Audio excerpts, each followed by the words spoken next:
জীবন একাডেমির প্রিয় শিক্ষার্থী বন্ধুরা এবং যারা জব প্রিপারেশন নিচ্ছেন সবাইকে জীবন একাডেমির পক্ষ থেকে স্বাগত। আজকে আমি তোমাদেরকে 9.2 এর যে বেসিক মানে ত্রিকোণমিতিক অনুপাতগুলোর মান নির্ণয়ের পদ্ধতি এবং কি করে আমরা মনে রাখবো সেটা নিয়ে আলোচনা করব। তো এর আগের ভিডিওতে প্রথম পর্বে আমি তোমাদেরকে দেখিয়েছিলাম যে কিভাবে আমরা ত্রিকোণমিতিক অনুপাতগুলোর মান জানবো, মানে কোনটার অনুপাত কোনটার সাথে সম্পর্কিত এই বিষয়ে আমি ভিডিও বানিয়েছিলাম। সেটা হচ্ছে এইটা। এই জন্য সাইন কোসেক, কোস হচ্ছে সেকের উল্টা, ট্যান হচ্ছে কটের উল্টা, মানে সাইন থিটা বা সমান হচ্ছে 1/কোসেক থিটা, কোস থিটা হচ্ছে 1/সেক থিটা, ট্যান থিটা হচ্ছে 1/কট থিটা। এই যে সাইন থিটা হচ্ছে লম্বা অতিভুজ, কস, সেক, এগুলো আমি আর কিভাবে নির্ণয় করব এটাও আমি মোট 9টা সূত্র থেকে 17টা সূত্র বের করে আমি প্রমাণ করে দিয়েছিলাম। এই যে এখান থেকে এইটুকুই। তো এর পরের যেটা বেসিক সেইটা নিয়ে আজকে আলোচনা করব। সেটা হচ্ছে এই ত্রিকোণমিতিক অনুপাতগুলোর মান নির্ণয়ের সহজ এবং কার্যকর যে পদ্ধতিটা, সেই পদ্ধতিটা নিয়ে আজকে আমাদের তো ভিডিওটা। এই ক্ষেত্রে আমাদের একটা বিষয় মনে রাখতে হবে, সেটা হচ্ছে প্রথম ঘর যে সাইনের ঘরের আমাদের অবশ্যই এই ঘরটা, মানে এই যে সিকোয়েন্সটা আছে সাইন কস তারপর ট্যান কট তারপর সেক তারপর কোসেক, এটা মনে রাখতে হবে। এটা মনে রাখলে কি হবে, মানে আমরা যখন ওই সংযুক্ত কোণের ত্রিকোণমিতিক অনুপাত মানে ওই চতুর্ভাগ চেঞ্জ করব, যখন চতুর্ভাগ চেঞ্জ করব এখানে তো অল পজিটিভ, এটা আলোচনা করেছি আমি। আর এখানে হচ্ছে সাইন আর কোসেক পজিটিভ, বাকিগুলো সব নেগেটিভ। এটা x bar x, Y y bar, আর এটা হচ্ছে কি tan/cot, tan আর কোটের ঘর, আর এটা হচ্ছে সেক আর কোসেকের ঘর, কোস আর সেকের ঘর।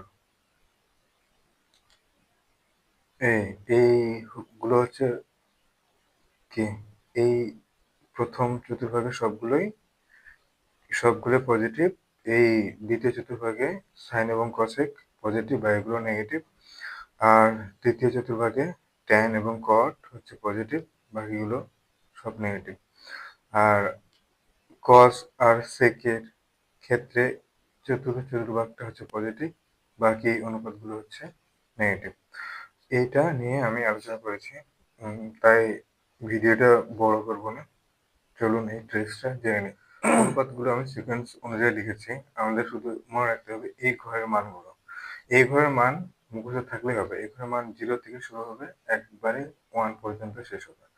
তো এটার মান হচ্ছে এরকম: 0, হাফ, 1/√2, √3/2, 1। এটাও যদি মনে না থাকে, শুধু এই ঘরেরটা মনে রাখলেই হবে। আমি একটু পরে আলোচনা করবো। এই ঘরেরটা মনে রাখলেই আমরা পারবো বাকি অনুপাতগুলো। এইটার মানটা উল্টা করে লিখলে কোসের মান পাবো। এটার মানটা উল্টা করে যদি লিখি তাহলে কোসের মানটা পাবো। এইভাবে তো এইভাবে আমরা এখানে নিয়ে আসবো হচ্ছে 1 প্রথমে, তারপর হচ্ছে √3/2, তারপর হচ্ছে 1/√2, 1 2 3 হয়েছে, তারপর হাফ, তারপর আছে কি 0 হয়ে গেছে। এখন ট্যান মানে আমরা কি জানি, এর আগের ভিডিওতে আমরা বলেছিলাম ট্যান হচ্ছে সাইন বাই কস, মানে এটা এটা ভাগ এটা। 0 আর 1, 0 আর 1 ভাগ করলে 0 হয়, 0 দিলাম। এটা আর এটা ভাগ করলে কি হয়, 1/2 ইন্টু উপরে 2 আর নিচে হবে √3, তার মানে 2 2 কাটা যাবে, থাকবে কত? আচ্ছা, এটা আমি দেখা দিচ্ছি। 1/2 গুণিত 2/√3, তাহলে 2 2 কাটা গেল, থাকলো কত? 1/√3। তাহলে এখানে কত হবে? 1/√3 মান হবে। আর দুটাই সমান যেহেতু এটা ভাগ করলে 1 হবে, আর এটা √3/2 আছে, এটাকে উল্টাই দিলে কত হবে?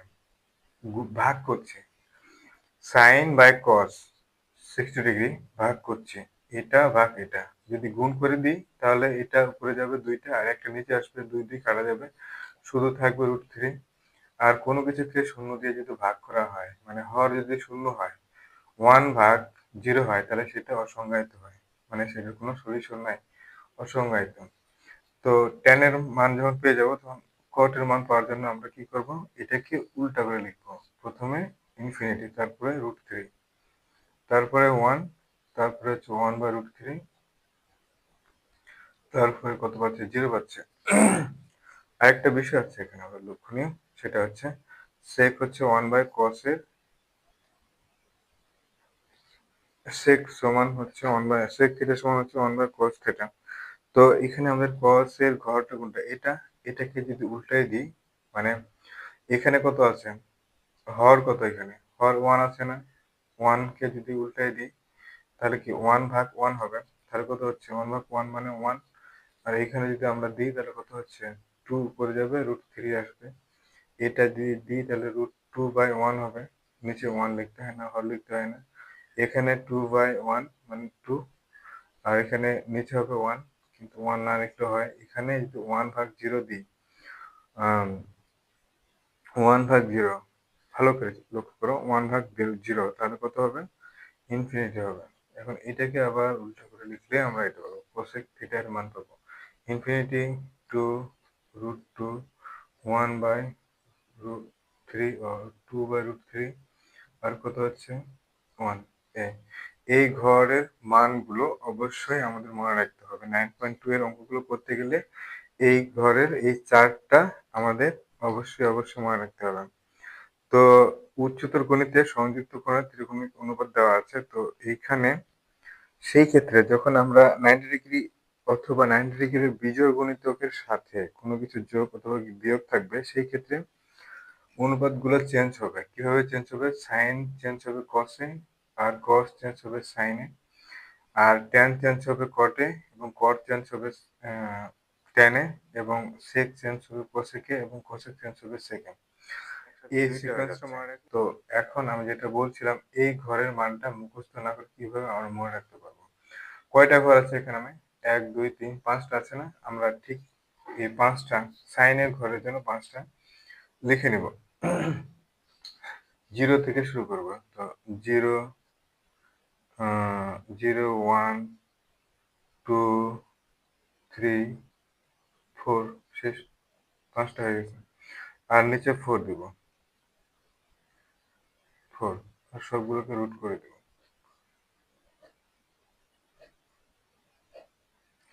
দেখো তো, 0কে 4 দিয়ে ভাগ করলে কত হয়, 0কে রুট করলে কত হবে, 0 হবে। আর এটা পেয়ে গেছি 0 ডিগ্রির ক্ষেত্রে, সাইন 0 ডিগ্রির ক্ষেত্রে মান পেয়ে গেছি আমরা। আর এখানে কত হচ্ছে দেখো তো, সমান যদি দিই, √4 করলে কত হবে, 1 কে রুট করলে 1ই হয়, আর 4 কে রুট করলে কত হয়, 2 হয়, হাফ পেয়ে গেছি। আর এটা কত হচ্ছে, সমান 2 2 4। এখন 2 কে রুট করলে কত হয়, এখানে 1 কে রুট করলে 1 হবে, আর এখানে কত আছে, 2 কে রুট করলে √2 হবে, আর এখানে কত হবে, 3 কে রুট করলে √3 হবে, আর 4 কে রুট করলে 2 হবে, আর এটা কাটলে 1 পাবো। তাহলে 1 কে রুট করলে কত হবে, 1 পাবো। দেখো তো, 0 ডিগ্রি, 30 ডিগ্রি, 45 ডিগ্রি, 60 ডিগ্রি, আর হচ্ছে 90 ডিগ্রি, মানগুলো সব মিলেছে, পাইছি তো না। ঠিক এটা তোমরা 2 থেকে 3 বার যদি প্র্যাকটিস করতে থাকো, অবশ্যই তোমরা এটা পারবা। মনে রাখবা, কোন ঘরে কোনটা, কোন অনুপাতের মানটা 0, মানটা পজিটিভ, এবং কোন ঘরের মানগুলো নেগেটিভ। তো আজকের ভিডিওটা বেশি দীর্ঘায়িত করব না। তো আজকে এখানেই শেষ করছি। পরবর্তী ভিডিও দেখার আমন্ত্রণ জানিয়ে, এবং তোমাদের সকল সুস্বাস্থ্য কামনা করে, এবং তোমরা চ্যানেলটি সাবস্ক্রাইব এবং শেয়ার, লাইক, ফলো করে আমার পাশেই থাকবা, এবং আমাকে সামনে এগিয়ে যাওয়ার জন্য অনুপ্রেরণা অবশ্যই দিবা। তো আজকে পর্যন্তই, সবাই ভালো থাকবা। আল্লাহ হাফেজ।